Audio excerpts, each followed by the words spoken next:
been wearing earplugs for years, and it's been so hard to find a pair that is truly comfortable and gives me the right amount of noise blocking. I'm Gina with WTI, and I tried out this pair of silicone wax earplugs from Peace and Quiet. In the past, I've worn earplugs that have made my ears feel like bruised, and these are just like having pillows inside your ear. As far as noise reduction goes, it blocks out my husband's snoring so that I can get a good night's sleep, but I can still hear a little bit.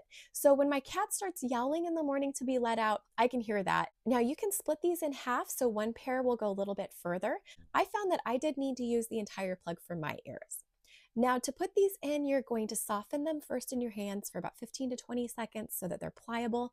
And then you do not shove these into your ear canal. These are going to lie flat along the surface of your ear and then effectively kind of seal off that area. As a total bonus, these will keep water out of your ears. And I love that it comes with a little traveling case. Of course, wax will pick up dust and debris if you leave it out, so you're going to want to keep them covered. And this case makes it perfect for having next to my bed or taking with me on the go. I am so sold on these silicone wax earplugs. I'm so happy that I found them, and that's my point of view.